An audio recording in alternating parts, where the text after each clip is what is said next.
Hello दोस्तों, आप लोग कैसे हो। आई होप आप लोग अच्छे होंगे और अच्छी तरीके से पढ़ाई भी कर रहे होंगे। आज जो है कि हम लोग क्वेश्चन नंबर 3 पढ़ेंगे। क्या है? और अगर अभी तक आप लोगों ने मेरे जेंजी क्लासेस को सब्सक्राइब नहीं किया है तो प्लीज़ सब्सक्राइब कीजिए और बेल आइकन दबा लीजिए ताकि आने वाली ऑल नोटिफिकेशन आपको मिलती रहे। और मेरे प्लेलिस्ट पे प्रैक्टिकल से रिलेटेड जो भी आपको क्यूरी चाहिए वो मेरे प्लेलिस्ट पे पड़ी हुई है। आप किसी भी सेमेस्टर के हों, आप सारे सेमेस्टर की प्रैक्टिकल फाइल उसमें पड़ी है। आप जाकर के देख के उन वीडियो को अपना प्रैक्टिकल फाइल बना सकते हैं। ठीक है, तो चलिए आज जो है कि हम लोग क्वेश्चन नंबर 3 पढ़ेंगे। सामाजिक परिवर्तन के रूप बताइए। तो समाज में परिवर्तन जो हो रहा है उसका रूप बताना है। ठीक है, तो सामाजिक परिवर्तन के रूप क्या है? तो पहला है मतलब ये हेडिंग लाइन दे दिया। उसके बाद फिर आंसर है कि परिवर्तन की प्रक्रिया निम्न रूपों में दिखाई देती है। पहला हो गया विकासात्मक रूप। विकासात्मक मतलब विकास के रूप में। ठीक है, तो परिवर्तन का प्रथम रूप है परिवर्तन का प्रथम रूप वह है जिसमें परिवर्तन अचानक होता है, परंतु वास्तव में परिवर्तन एकदम अचानक नहीं होता। परिवर्तन किसी साधन या अनुसंधान के कारण होता है तथा यह नूतन अनुसंधान पुरातन ज्ञान के कारण ही संभव होता है। पुरातन ज्ञान के क्षेत्र धीरे धीरे विस्तृत होकर नवीन साधन या उपकरण को जन्म देता है। सामाजिक परिवर्तनों का यही विकासात्मक रूप है। दूसरे शब्दों में समाज प्रगति की ओर अग्रसित होता है। ऐसे परिवर्तन का प्रारंभ तो होता है लेकिन वह अनंत होता है। इस प्रकार के परिवर्तन को एक ऊपर चढ़ती हुई रेखा के द्वारा प्रदर्शित कर सकते हैं। देखो, विकासात्मक रूप वही हुआ कि जो परिवर्तन है वो परिवर्तन का पहला रूप वह है जिसमें परिवर्तन अचानक होता है। पहला रूप ये है, परंतु बोला गया मतलब परिवर्तन का वह मतलब ऐसा होता है कि परिवर्तन एकदम से अचानक आ जाता है। ठीक है ना, कि हमारे देश में जो परिवर्तन हमारे देश में आया जिस तरह से तो वो एकदम से अचानक तो नहीं आया, धीरे धीरे आया। और जो पुरातन चीज़ें थी उसमें से कुछ नई चीज़ें हम लोगों ने पुराने वाले में जोड़ दिया। ठीक है, जिससे कि हम पुरातन ज्ञान के क्षेत्र धीरे धीरे विस्तृत होकर नवीन साधन का उपकरण को जन्म दिया, है ना। जो नवीन साधन और उपकरण आए उन सबको हम लोगों ने अपने लाइफ में यूज करना सीखा, चलाना सीखा।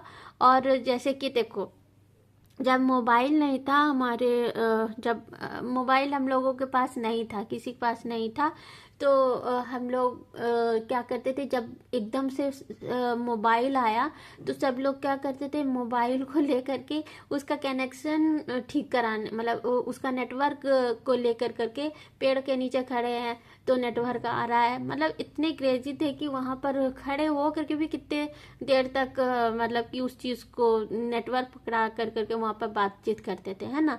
तो ऐसे ही धीरे धीरे जो भी उपकरण आए, जो भी गैजेट्स आए, उन सब चीज़ों से हमारा परिवर्तन शुरू हुआ। और बहुत सारी ऐसी चीज़ें जिससे कि हमारे टीवी है ना, इंटरनेट है, समाचार पत्र है, इन सब चीज़ों को देख कर करके हम लोगों के अंदर नई चीज़ों की मालूमात हासिल हुई। हम लोगों ने उन सब चीज़ों को के बारे में जानते जानते हम लोगों में परिवर्तन आ गया। ठीक है, हम लोग एकदम से परिवर्तन नहीं आया हम लोगों के अंदर, क्योंकि कोई भी चीज़ हम लोग जल्दी एक्सेप्ट तो करते नहीं है ना, क्योंकि हमें किसी भी चीज़ को एक्सेप्ट करने में थोड़ा टाइम लगता है। और यही चीज़ें थी कि जब हम धीरे धीरे चीज़ों को जानने और समझने लग गए कि हाँ ये मेरे लिए सही है, यूज़ के लायक है। ठीक है, तो हम फ़ोन यूज़ करने लग गए, है ना। इंटरनेट पहले सब लोग घर में नहीं लगवाते थे, सिम में कुछ का रिचार्ज करवा लेते थे। अब देखो तो घर में भी वाईफाई कनेक्शन आ गया है, तब सब लोग कोई टीवी में, कोई यूट्यूब, कोई मतलब कितना सारा यूज होने लग गया है इंटरनेट का, है ना। तो इन सब चीज़ों से हमें फ़ायदा होने लगा, तभी तो हम लोगों ने इस चीज़ को एक्सेप्ट किया। तो यही चीज़ है कि परिवर्तन जो हमें पुरानी चीज़ों से नए चीज़ों में आते आते में जो मतलब उस चीज़ को हम लोग एक्सेप्ट कर लिए, क्योंकि वो चीज़ हमारे लिए उपयोगी थी, यूज़फुल थी, ठीक है। तो इसी से हमारे अंदर ऐसे मतलब परिवर्तन प्रारंभ हो गए, लेकिन वह अनंत होता। और इस तरह का जो परिवर्तन है वो तो जीवन भर हम लोगों में जैसे जैसे कुछ भी नया चीज़ आता रहेगा, और हम वो उन सब चीज़ों को अगर अच्छा समझेंगे कि हमारे लाइफ में ये चीज़ कुछ अच्छा कर सकता है। अगर हम जैसे कि कोई मशीन ही कोई व्यवसाय है, ऐसा बहुत सारा ऐसा व्यवसाय है कपड़े का, ये वो, तो इस सब चीज़ में अगर नया मशीन आता है तो पहले तो उसको चलाने के लिए सीखा जाता है, फिर उसका यूज़, फिर उसके तरह से कर्मचारी लोग को उस तरह से इंस्ट्रक्शन दिया जाता है, फिर उसको यूज़ में आते आते लोगों को उसके फायदे के बारे में पता चलने लगता है ना। तो इस तरह से ये सारी चीज़ें हमारे अंदर परिवर्तन लाती है, और इन सब का बहुत बड़ा काम है जो टीवी और जो है कि रेडियो, टेलीविज़न, है ना, इंटरनेट, मोबाइल, ये सब चीज़ जो है हम लोगों को बहुत ज़्यादा जागरूक करती है, जिससे कि हम लोगों में परिवर्तन आता है। अब देखो पहले जो था कि पढ़ने लिखने के लिए बच्चों को भेजने के लिए, स्कूल जागरूक करने के लिए बहुत सारे ऐसे प्रचार बनाए गए थे, जिससे कि बड़े लोग जो है कि जागरूक हो सकें और अपने बच्चों को पढ़ने के लिए स्कूल भेज सकें। पहले पढ़ाई लिखाई पे ज़्यादा लोग ये नहीं देता था, जोर नहीं देता था, घर के ही काम को सिखा उखा करके बैठा दिया जाता था, या हद से हद गणित विज्ञान जोड़ घटाव जान लेता था और उसी के हिसाब से अपना रोजगार खोल के बैठ जाता था। लेकिन अब जब पढ़ाई के लेकर के सरकार ने बहुत ज़्यादा जागरूकता इन सब के जरिए, टीवी, रेडियो और समाचार पत्र पत्रिकाओं के जरिए ये सारी जागरूकता हम लोगों को दिया, जानकारी दी, तो हम लोगों को जो है कि ये परिवर्तन आया कि नहीं, हम अपने बच्चों को पढ़ाने लिखाएं, और अच्छा करियर बनाना भी बहुत ज़रूरी होता है, ठीक है। तो पहले धार्मिक चीज़ों की शिक्षा ज़्यादा अपने बच्चों को देते थे लोग, ठीक है। लेकिन जब देश में हमारा देश आज़ाद हुआ और अंग्रेज़ों के वजह से हम लोगों के अंदर शिक्षा का बहुत ज़्यादा मतलब विकास हुआ, ठीक है। तो इससे बच्चों में एजुकेशन के लेकर करके बहुत ज़्यादा परिवर्तन आया, और बच्चे अब पढ़ लिख करके कुछ डॉक्टर, इंजीनियर इस तरह के बने। और उनको पढ़ने के बाद जो परिवर्तन आया, क्योंकि पढ़ने के बाद पढ़ाई का अलग ही सोच हो जाता है, अलग ही देखने और सोचने का नज़रिया बन जाता है, तो इससे भी बहुत ज़्यादा परिवर्तन आया, ठीक है। तो इसी तरह से विकास हुआ हमारे समाज का, ठीक। उसके बाद फिर है कि लहरदार रूप, ये क्या है? तो जो है कि ऐसे परिवर्तन जिसमें लहर के समान उतार चढ़ाव होता है, तथा जो कभी प्रगति की ओर अग्रसित होता है तथा कभी अवनति की ओर चलते हैं, उन्हें लहरदार परिवर्तन कहते हैं। जैसे कि लहर, हाँ, तो क्या है कि लहरदार रूप क्या होता है कि जब हर चीज में उतार चढ़ाव होता है, यानी कि कभी कोई चीज जो है कि जब क्या बोलते हैं, समाज में परिवर्तन जब आता है तो कभी बहुत ज़्यादा एकदम कोई चीज़ को लेकर करके लोग एकदम पसंद करने लगते हैं, है ना। जैसे कोई भी सामान मानो कि अब फोन ही आया, ठीक है, तो उसके लेकर करके लोग इतने ज़्यादा एकदम ये हो गए, मतलब बहुत ज़्यादा पसंद करने लग गए, जिससे कि मोबाइल धीरे धीरे अब देखो कितना ज़्यादा लॉन्च हो गया, इतना ज़्यादा है ना। इसी तरह से हर चीज़ का उतार चढ़ाव होता है ना। तो कोई कंपनी जैसे कि आई, नोकिया आई, सैमसंग आया, वोडाफोन आया, ये वो जो भी आया, तो उसके लेकर के कभी बहुत अच्छा मॉडल कोई बहुत ज़्यादा अच्छा चल जाता, तो कभी कोई नहीं कम चलता। इसी तरह से जो समाज में परिवर्तन आया, तो समाज में किसी चीज़ को लेकर करके के जैसे शिक्षा ही समझ लो, शिक्षा में क्या हुआ कि धीरे धीरे जब शिक्षा बहुत ज़्यादा सब लोगों के तरफ जागरूक होने लगे कि शिक्षा लाइफ में सबके कितना ज़रूरी है, ठीक है ना। लेकिन फिर भी बहुत ऐसे जगह हैं जहाँ पर कि अभी भी शिक्षा नहीं के बराबर है ना।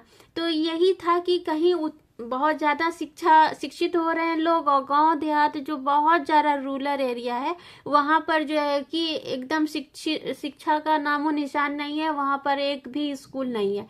तो यही सब चीज़ें हैं जो कि परिवर्तन होता है और उतार चढ़ाव भी आता रहता है, ठीक है। तो ये था लहरदार रूप। उसके बाद फिर है चक्रीय क्रम रूप, ठीक है। चक्रीय क्रम क्या है कि सामाजिक परिवर्तन का तृतीय रूप है चक्रीय। इस प्रकार इस रूप में परिवर्तन चक्र के समान होते हैं, अर्थात वही घटित घटनाएं समाज में कुछ समयोपरांत पुनः घटित होती है। चक्रीय क्रम रूप में होने वाले परिवर्तनों में किसी वस्तु का प्रारंभ, उदय, विकास तथा अंतः निहित होते हैं, यथा रात दिन होने का क्रम, जीवन मृत्यु का क्रम आदि। देखो एग्जाम्पल के तौर पर चक्रीय क्रम का होने का मतलब कि जब कोई चीज ऐसा होता है ना कि कोई चीज पहले हुआ हुआ है ना, वही चीज वापस से फिर से आ जाता है, तो यही चीज होता है चक्रीय क्रम। मतलब कि पहले चीज जो पहले का, जैसे कि अगर समाज में कुछ रूढ़िवादिता थी, ठीक है, तो रूढ़िवादिता और अंधविश्वास वही सब चीज अगर खत्म होने के बाद फिर से वापस आ जाए, तो यही होता है चक्र, ठीक है। चक्र क्रम रूप मतलब कि जो चीज हम लोगों ने उस चीज को सोचना विचारना छोड़ दिया, रूढ़िवादिता खत्म हो गई, अंधविश्वास खत्म हो गया, अगर वही चीज फिर से आ जाए कि हम लोग जिस जिस चीज से जो है कि अपने आप को ये सारा सोच से अपने दिमाग से हटाए थे, अब वही सारी चीजें रूढ़िवादिता और जो है कि ये सारी चीज अंधविश्वास फिर से सब लोग करने लग जाएं, तो समाज में तो ये खराबी आ जाएगी। तो इसी तरह से जो है कि ये चक्र क्रम है ना। जैसे एग्जाम्पल ये भी हो देने के लिए है कि जैसे जन्म और मृत्यु, आदमी जन्म लेता है, फिर मृत्यु होती है, फिर वो जन्म लेता है ना। उसके बाद फिर रात और दिन, जिस तरह से रात हुआ फिर दिन आया, फिर सुबह हुआ, फिर रात हुआ, तो ये चक्र चलता रहता है ना। उसी तरह से अगर समाज में किसी तरह की कोई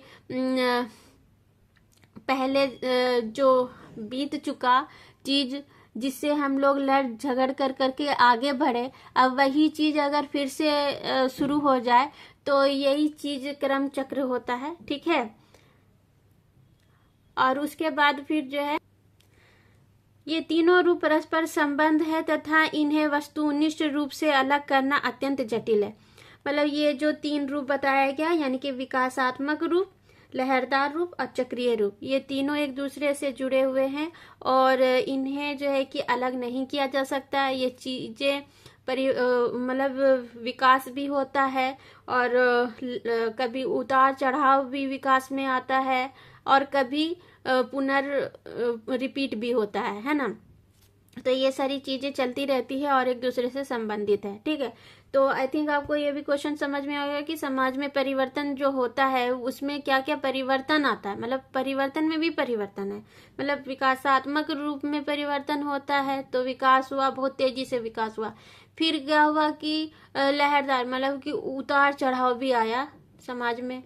उसके बाद फिर कभी हो गया चक्र वाला कि जब पुराना चीज बीता हुआ जो जिसमें हम लोग छोड़ चुके थे, जिसको देखने और सुनने का समझ, मतलब कि जो चीजें थी, जैसे जो भी समाज में रूढ़िवादिता अंधविश्वास सब कुछ हम लोगों ने इस सब चीज को सोचना विचारना छोड़ दिया था, हम लोग जागरूक हो गए थे। अब फिर से अगर ये सारी चीजें आ जाए तो हमारे लाइफ में क्या होगा, चक्र घूमता रहेगा। ये सारी चीजें होती रहती है और हमेशा ही होती रहती है, हमेशा परिवर्तन आता रहता है, घटता बढ़ता रहता है, चक्र घूमता रहता है, ठीक है।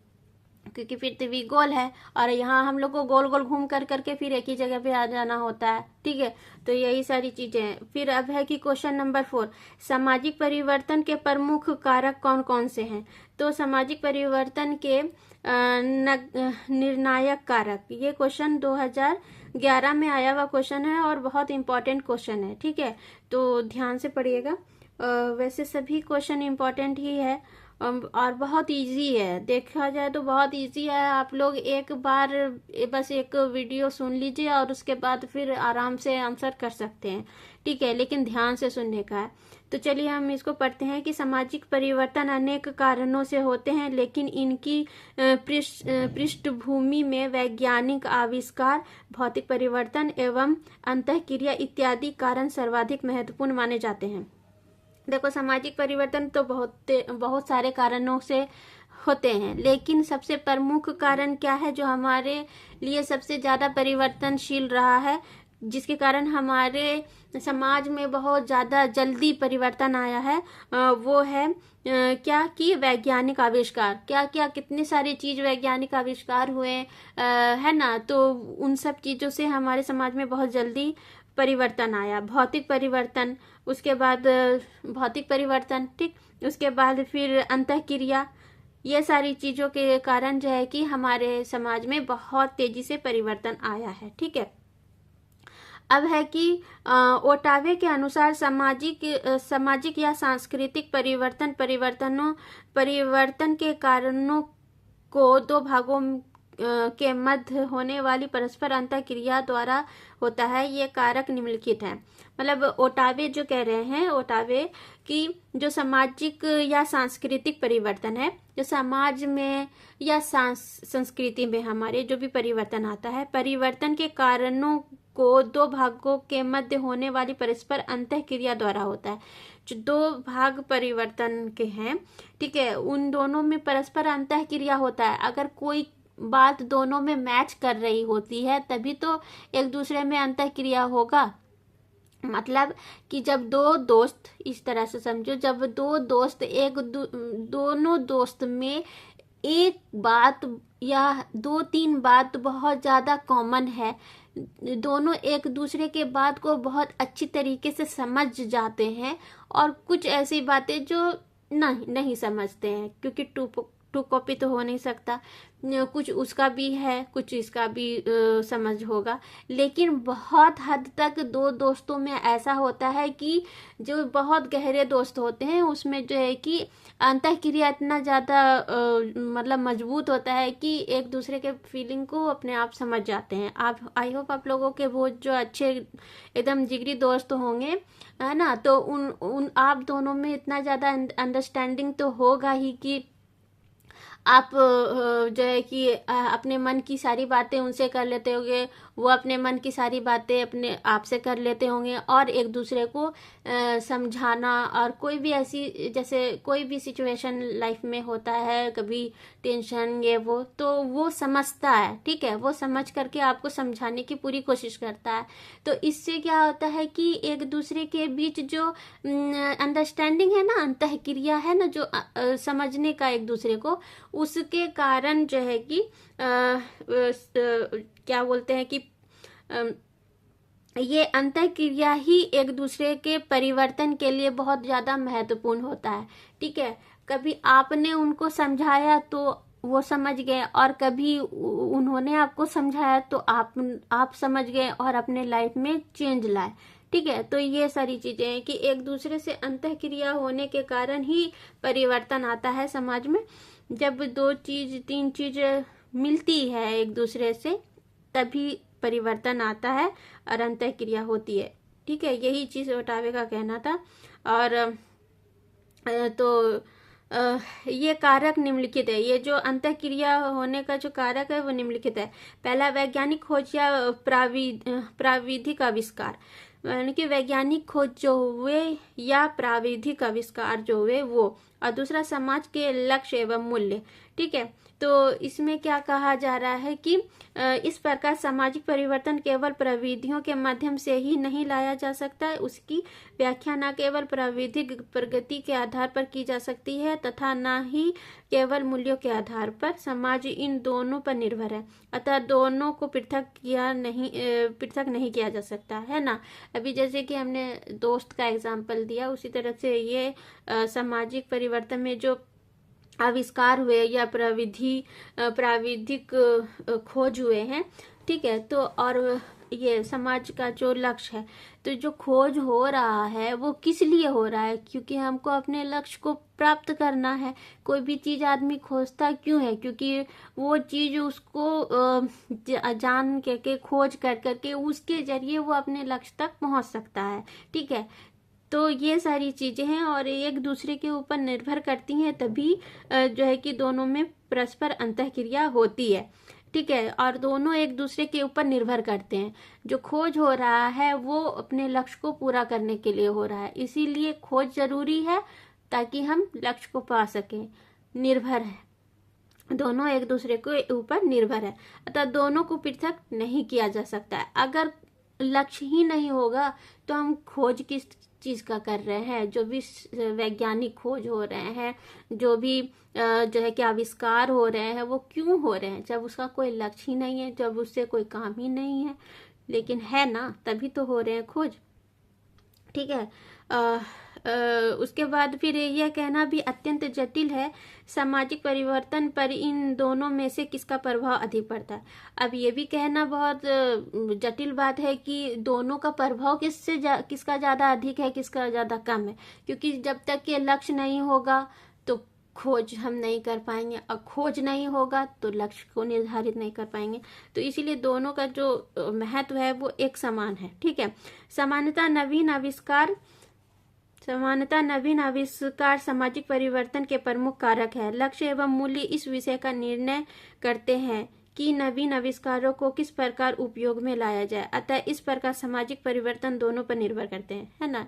किस प्रकार उपयोग में लाया जाए, इसका लक्ष्य क्या निर्धारित किया जाए, ये लक्ष्य जो है कि उपयोग और आविष्कार को किस तरह से हमें अपने लक्ष्य तक पहुंचाएगा, ये सारी चीजें एक दूसरे के ऊपर निर्भर करती है।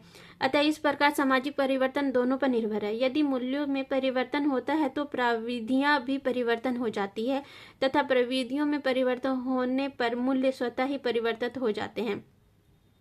देखो, अगर जो जिस चीज का हम मूल्य, किसी चीज का हम, जैसे कि कोई चीज का आविष्कार हुआ है, ठीक है, उस चीज का लक्ष्य बहुत बड़ा है पाने के लिए, इसीलिए इस चीज जो आविष्कार हो रहा है उस चीज को उसका लक्ष्य बहुत बड़ा है।